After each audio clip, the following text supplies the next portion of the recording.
Hey, how's it going everybody? Welcome back to the channel and welcome back to the brand new update for A Realm of Thrones, the Game of Thrones modification for Mount and Blade to a Bannerlord, and this is patch 5.1. The brand new update goes ahead and brings a whole wealth of new changes. We have naval battles, we have new scenes such as Dragonstone, brand new armors for factions in Essos and the Summer Isles, a brand new Castellan system which will allow you to recruit house-specific soldiers, tons of new improvements to the Gold Cloaks, Umber, Dordurium, the Mountain, Cersei, Dragonstone, and the Stormland faction armors. Naval battles have made a resurgence in the mod now, so the Ironborn are going to be more fun than ever to play. There is even now voice acting in the mod when you speak to Cersei and Robb Stark, and they all have custom responses, and this is a feature that they're going to be looking to expand on in future updates. And then finally, we also have brand new character creation, settlement description, civilian equipment sets, along with several other aspects that have been completely improved. Oh yeah, and something I didn't mention as well, with the event system that happens in this mod, they've also made a rescue Robb mission. So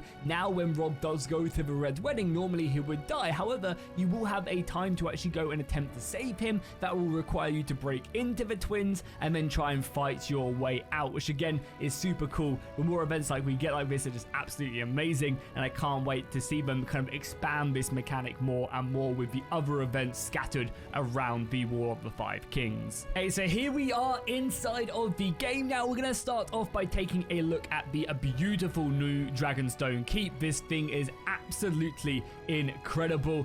Looks so goddamn cool, and I imagine when you siege Dragonstone, you push the attackers back into this position, and then you obviously end up buying a keep battle. That is going to be really exciting. There's lots of little avenues where soldiers and other people are on guard, and there's always obviously opening positions right here as well, where you can continue to explore, and this is just absolutely beautiful. So this is one of the new kind of, I guess, inside keep stuff, and I really hope that they do use more of this. Again, looking absolutely beautiful. You got Stannis. I mean, Stannis isn't actually here, but looking over the Seven Kingdoms, and of course, if you look out as well, you can see the rest. Oh my god, it'd be beautiful if the Iron Fleet just appeared as well, and you know, Danny completely forgot about it. But yeah, really cool stuff as you look out. It's just a beautifully designed settlement. You can also take a look at the brand new Dragonstone armor piece as well. This is going to take up the majority of the ultra high tier soldiers, with the burning stag on the crest, again looking pretty beautiful. This is definitely one thing I really hope that they find more use for in the mods, whether it comes to quests or whatever,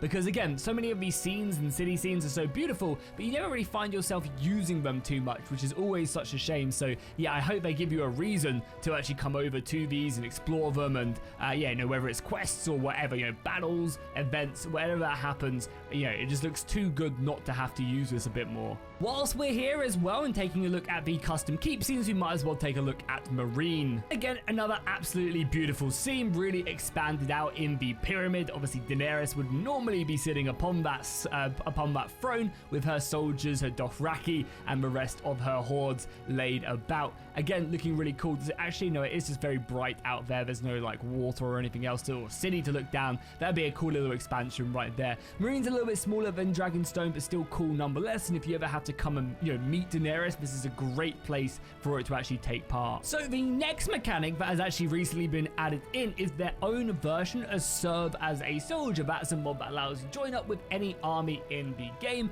and this one is no different. Maybe you've just lost a battle and you want to chill and kind of earn yourself a little bit of coin. This is now something you can do with any lord in the game. So you go ahead and I think you have to be clan rank 1 to do so, but all you have to do is then click I want to enlist in your party. He'll then pay you a certain amount of money per day, and I believe this is done on your actual character level. So rather than it being on your ability to rank up with a lord, I think it is now done on your actual level itself in the army. So as you can see, you'll go in, you can either guard the supplies, and this will give some pretty interesting bonuses, or you can obviously just choose to attack, and that will bring you in. And it's just like really any other battle in serve as a soldier that you can do. You'll get stuck in to the engagement and you'll make your way in. I'm currently using my own gear that again looks absolutely beautiful. The shields, the new Baratheon shoulder plates. I really love this little bit of mail as well. It looks great, right? And you'll basically just be tasked with charging in, fighting the enemy, killing them, you know, just like anything else in a normal battle. But unlike serve as a soldier, there is no XP. I think this is still very much a early system in the game. It's going to be developed more and more, and kind of more stuff being added to it, because as of right now, you can see it says I'm only rank 7, so I could only be, no, actually, yeah, I could be rank 15, yeah, so it is tied to your character level, which I think is a little bit funny, because normally you want to do this at the beginning of the game, so the fact that it's tied to your actual character level rather than anything else means you actually have to be a high-ranking soldier to actually unlock this, but I guess it is only level 20 as well, so I don't know, it's an interesting system for sure. There's not really too much else to do whilst you're in this, but we'll hopefully see this get developed more and more as the mod gets more and more developed. I think it'll be pretty cool. As I mentioned, there is also now free naval travel in the game. There is no way to tie ships to the land. Everybody can just go on sea, and it will go and change the ship type depending on how many soldiers you actually have. And now when you do engage your opponent at sea, you are going to obviously get thrown into a battle, which again is pretty cool, and the battle itself is actually at sea. So this is a brand new mechanic that has just made its way in. I believe this was developed by Block. I'm not 100% sure, but I know he is working on a lot of stuff. He's also shown off some mock-ups of the Battle of Blackwater Bay for a historical naval battle with several different types of ships, and I think you do get bigger battles as well, which is kind of cool depending on how many soldiers you do have. At the moment though, that these battles are just simply on track, so as you'll be able to see, if we go on the photo mode, you'll see that these are just two ships moving towards each other. We'll get closer and closer, and then we'll board one another. There is no free movement. However, Block has actually shown the ability to make free movable ships in one of his demos, so maybe that will be something that is coming to the mod, but now you can actually have a proper Ironborn invasion and actually utilize these ships, and it'll be cool in future updates to see the Ironborn get more bonuses for that, whether it's better speed, whether it's better combat ability at sea, really starting to kind of lean into that. As you can see though, right now it is not the cleanest thing in the world, still lots of work in progress, but cool nonetheless. And there we go, two ships are about to go and collide into one another, and then it is simply just a fight across. There's Lannister soldiers there fighting for the Stormlands. Oh no, these are actual Crown Land soldiers, yeah. So then the two soldiers will just board one another, will engage, have a little scrap, and then obviously whoever wins the battle, which is still cool. I don't think you can't really do too much commanding at the moment, especially, well, you can once they actually do engage, but yeah, it is a little bit still finicky, and there's still plenty of stuff to work out. It is kind of just a bit more of a big old scrap at the beginning, but still very cool to have naval battles. This first iteration is really nice, and I'm excited to see where it goes from here. So another brand new feature they've recently added into the mod is they've gone ahead and severely reduced the amount of actual soldiers you can now recruit. So if we go to this, normally you'd be able to recruit all the different types of house troops in the mod. However, right now every faction does just have their kind of realm specific units. So up in the north, you're going to be recruiting Northmen. Down in the Westerlands, you're going to be recruiting Westerland soldiers, and there now is no way to actually go and recruit the house troops specifically through just the base recruitment, which I really like, by the way. I think this is something that should be done for all high tier soldiers. It's a very cool system. Now what you're going to want to have to do is you're going to want to go to the castle and speak to Roderick, for example, or I guess for Castellan. For the Starks it's Roderick, for other factions it will be different, and you'll have to go and recruit the household soldiers through this system, and you're going to need to have a high amount of relation with the Lord.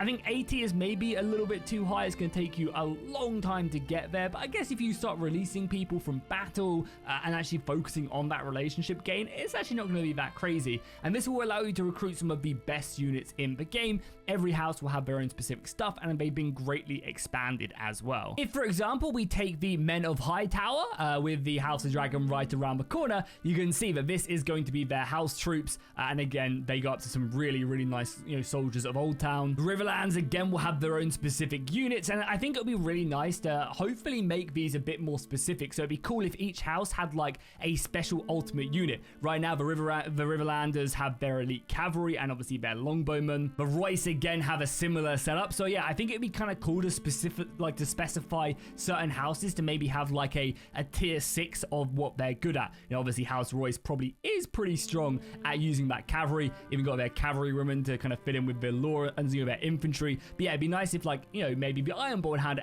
an upper tier infantry. And I guess that is kind of the case with a few of them. You know, the Castly Rock soldiers have their, like, elite infantry, which is nice. But yeah, going into more detail, really kind of specifying and improving their stats is a great system, and I can't wait to see them do more with it. As I mentioned, there is also custom character voice lines as well. So there's Cersei right there, and again, if you talk to her a bit more, she'll go and expand on that, which is kind of cool. Again, as of right now, there's not tons of voice lines, but they are starting to implement them. We can also see Cersei's custom armor here as well. I think she gets like a breastplate when she actually goes into battle, so seeing that development is nice. So finally, I also mentioned as well that there's a few more armor pieces in the Summer Isles have got a big upgrade to their armor. So again, if you want to mess around with them and kind of have a, you know, advancing horde from the Summer Isles going and infect everybody with dangerous diseases, that is something you can now do with that roster, which is nice. The warriors over at the Lyseni have also had an upgrade. Again, nice looking unit rosters. Again, you can play these guys in a pretty nice fashion. And then finally, Tyros. Tyros also have had some improvements to their unit rosters. Again, looking really cool. A lot of these updates, like there's pretty much every single faction in the game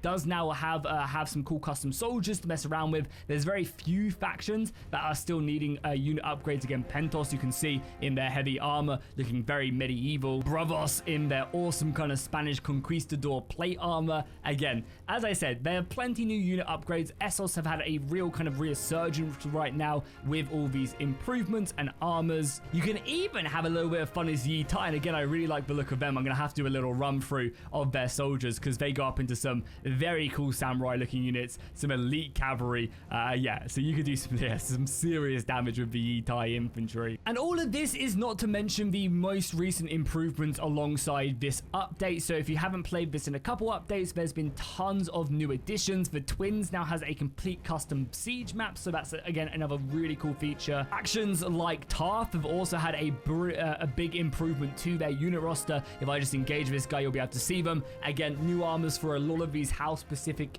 factions have yeah, just really elevated this mod, so when you do fight these guys, you do feel very, very different and independent. I think immediately you're going to want to try and grab yourself like a cool banner mod and other things along them lines. So now is the absolute perfect time to dive in and check this out. As I mentioned in the beginning of the video, this is currently only available to Patrons. It'll probably be available to Patrons for like the next couple weeks, and then we'll go live once they've done all their testing, fixed the bugs, and made sure that there's no major kind of game-breaking issues. If you want to play this early though, you can support them on Patreon for as little as $3 and get immediate access to this update. Help them test it and obviously start your campaigns out a little bit early. If you want to see some more Realm of Thrones on the channel, then make sure to drop a like and a comment down below. It does really help out. Let me know what you guys thought of the new update. I think the Naval Battles alone are super cool. Definitely worth a new Ironborn playthrough. And I'll see you guys in the next one.